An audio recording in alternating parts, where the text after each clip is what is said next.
Okay, and that last one was we don't count when a student simply goes back and rereads a little portion of the text. We call that, it's called repetition because they're reading it twice, but it really is just them going back and sort of seeking clarity.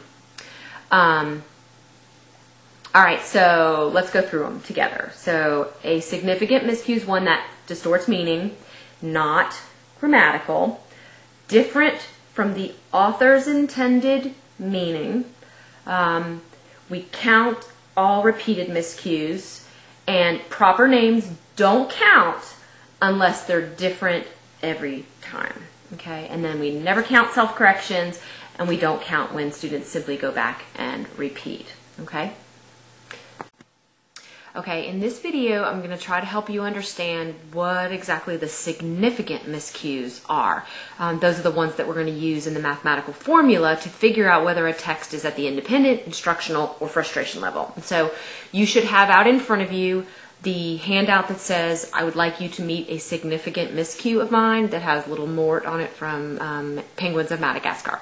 All right, so these are all the things that make up a significant miscue, okay? If the miscue, which from the other videos you should know that a miscue, we don't call them errors because it's not something that we're describing as being wrong. It's just something that a student needs to work on. So the word error is just very negative. So we're just calling it a miscue, and we want to help students not miscue as often.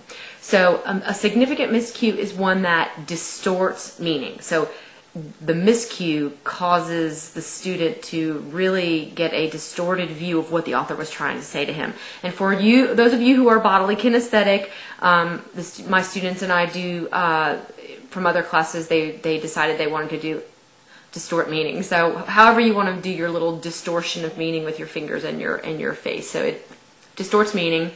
It's not grammatical, okay?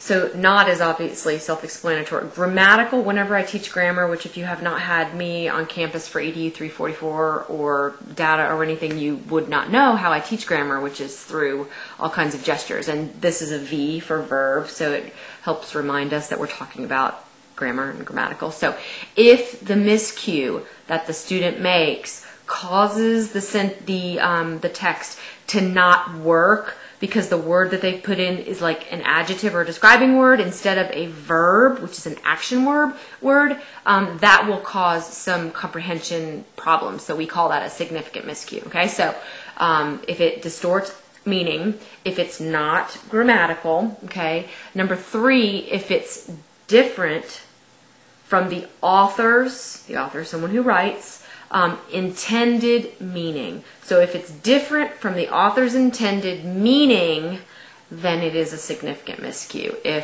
And sometimes there can be shades of gray there. They can still comprehend even if it's different from the author's meaning, but we really want to focus on accuracy, which is part of the bigger picture of fluency. Fluency is rate, accuracy, and prosody, which is the way your speech goes up and down when you read something.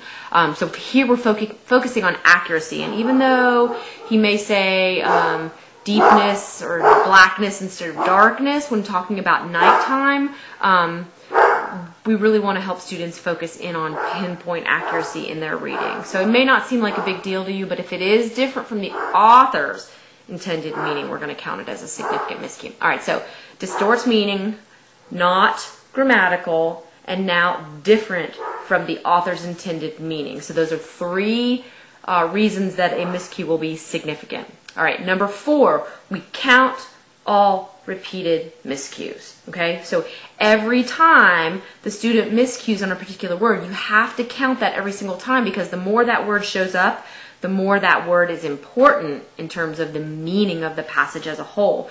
For example, one time I was doing an assessment and the word was poodle, and the student kept reading puddle, puddle, puddle. So every time he was saying puddle, he was building this understanding in his mind that what we were reading about was water, when what we were reading about was a dog. So it just compounded the misunderstanding. So if you count all repeated miscues. Okay, the number 5, proper names, like this is a name tag, proper names don't count, okay?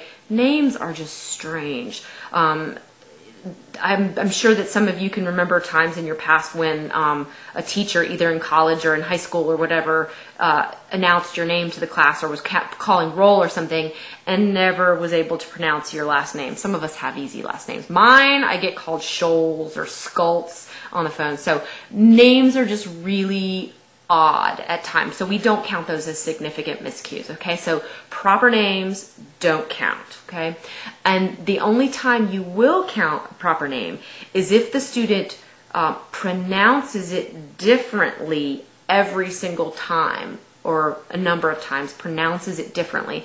And this is showing, even though it's still a proper name, a proper noun, a name, we do count it as a miscue when it's pronounced differently every time, because it's a signal to you that that student doesn't have a consistent sense of the phonics associated with that word. So they can pronounce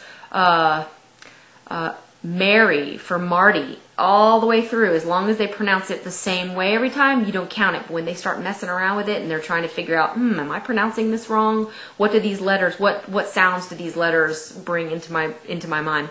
Then you're going to count it as a miscue. I know it's kind of strange and seems arbitrary at times of whether or not you count it as a miscue, significant miscue, but these rules are just there to kind of help us make good decisions about whether or not to count something as a significant miscue, so that in the end you get a nice picture of your student's abilities.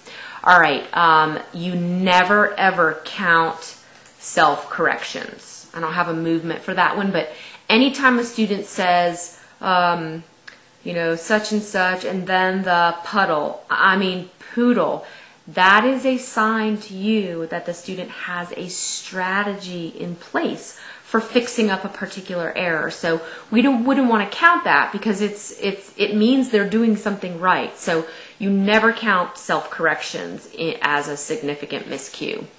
And then the last one, number 7, is you don't count repetition. And what I mean by repetition is if the student starts by saying, I went to the park. The repetition of the language itself, correctly pronounced, is simply a student's seeking. Okay, and that last one was we don't count when a student simply goes back and rereads a little portion of the text. We call that, it's called repetition because they're reading it twice, but it really is just them going back and sort of seeking clarity. All right, so let's go through them together. So a significant miscue is one that distorts meaning, not grammatical, different from the author's intended meaning. We count all repeated miscues, and proper names don't count unless they're different every time.